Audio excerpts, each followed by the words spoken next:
حكايتنا النهارده بتحكي عن واحده ست كتير. هي كانت ست الناس كلها بتحترمها، مفيش اي مشكله، مفيش اي مشكله بيننا وبين الست دي. كنا بنحترمها كست مصريه، ست محترمه كتير، وست عمرها 48 سنه كنا بنحترمها وعلى راسنا. بس لحد ما جه اليوم المشؤوم وعرفت صح تبيع وتتاجر في البشر. مين هي الست يا ست هناء؟ يلا بقى نتعرف عليها. اسمها نبيلة. نبيلة هي اصلا مصرية، والدم اللي بيجري في عروقها هو دم مصري، ومصر ام الدنيا. تحية من مصر ام الدنيا لجميع الدول بره. تعودنا دايما نحترم نفسنا عشان الناس بره تقدر تحترمنا. طب نحكي قصتنا وبعدين نحرق في اللي عايزين نحرقه، عشان المحارق بتيجي ساعات كتير قوي. طيب نبيلة عمرها 48 سنة.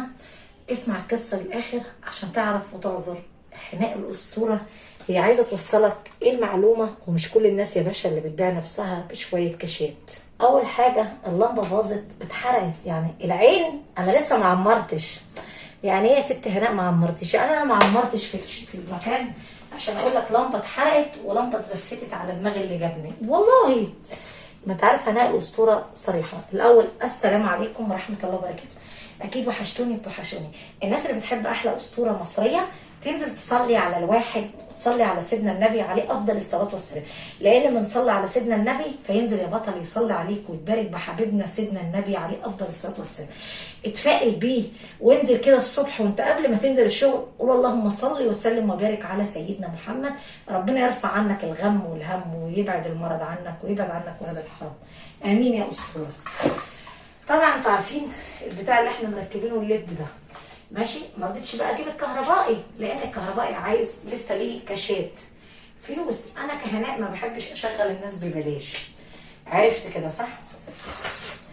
المهم ده كده جبته ابيض، ليد ابيض معايا. هتحطيه فين يا هناء؟ هقول لك دلوقتي انا هحطه ازاي. شايفه؟ وبرده هنركب لمبه فوق ده. شايفه طبعا صح؟ هنحطه كده. بص بقى فوق الحوض كده، شايف كده؟ احنا هنحطه هنا كده. بص كده هنمشيه من اول الحرف كده كده فوق لحد ايه هناء، لحد ما ينزل كده. المهم خليه ينور لنا كده عشان نقدر نشوف معايا، نقدر ايه، نقدر نشوف. المهم احطه لك دلوقتي قبل ما ارد على الرقم ده.